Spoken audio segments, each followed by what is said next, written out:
నా పాప ఫొటోస్, చిన్నప్పటి నుంచి ఉన్న వస్తువులు, నా పాప కోసం ఉన్న చిన్న చిన్న నగలు మేము బర్త్డే కోసం కొనుక్కున్నట్టువి ప్రతిదీ పగలగొట్టి ఎక్కడేసారో కూడా తెలియట్లేదు. నా కారు, నా 2016లో కొనుక్కున్న నా కారు టో చేసుకొని ఆల్మోస్ట్ 9 ఇయర్స్ కారు. నాకు చిన్న చిన్న నేను పాత వస్తువులు అన్నీ ఎత్తి పెట్టుకుని ఉంటానండి, నేను అవే వాడుకుంటూ ఉంటాను. అండ్ నాకు ఆ సోకులు లేవు. అది తీసుకొచ్చి ఆ కారుని టో చేసుకొని తీసుకొచ్చేసి వెళ్ళిపోయి ఆ రోడ్డు మీద వదిలేరు. నా మా వైఫ్ కారు మినీ కూపర్, దాన్ని టో చేసుకొని తీసుకొచ్చి ఆ గ్రౌండ్లో వదిలేరు. ఆ గ్రౌండ్లో వదిలి అక్కడ కర్చీఫ్లు కట్టుకొని రౌడీ షీటర్లు అందరూ దిగి దగ్గరుండి దాన్ని టో చేసుకొని మళ్ళీ తీసుకెళ్ళి అక్కడ వదిలేరు. ఇవన్నీ గురువారెడ్డి గారికి, అవునా ఇంత గలీజ్గా ఎందుకు చేస్తున్నారు, ఇది బాగాలేదు మనోజ్ గారు అని చెప్పి సిఐ గారు చాలా ఫీల్ అవుతున్నారు, కానీ యాక్షన్ తీసుకోలేదు. నేను వెళ్ళండి సార్, మా వాళ్ళు అన్నారంటే ఇంటికి వెళ్ళారు. ఇంటికి వెళ్ళి మా సెక్యూరిటీ ఎక్కడని చూశారు. వచ్చేసారు సెక్యూరిటీ ఏమేస్తంటే, నేను వెళ్ళి అడిగాను, వాళ్ళు ఎవరు లేరంటున్నారు మనోజ్ గారు అన్నారు. సార్ నా ఇంట్లో అంతమంది దూరిపోయి అంత 5 ఎకరాలు అక్కడ ఉండే 3 acres ఇంట్లో మీరు అక్కడ లేదు అంటే ఎలా సార్, మీరు వెతికారంటే నాకు చేశారా సార్ అంటే అది లేదన్నారు. అక్కడ లేరు మనోజ్ గారు, నేను ప్రొటెక్ట్ చేస్తా అన్నారు. ఇది పొద్దునైంది.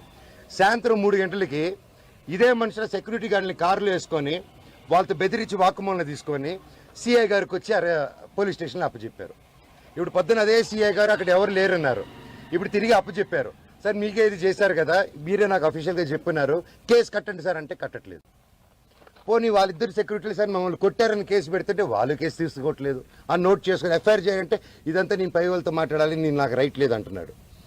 పోనీ నేను జైపూర్ నుంచి ఒక పక్క పాప బర్త్డే సెలబ్రేట్ చేసుకుంటూ జైపూర్ నుంచి మెయిల్ పెట్టాను, సార్ ఇలా జరుగుతుంది, గివ్ ప్రొటెక్షన్, కనీసం నా పెట్స్కి ఏం చేయకుండా చూడండి అనేసి యాజ్ సింపుల్గా నేను పెట్టాను.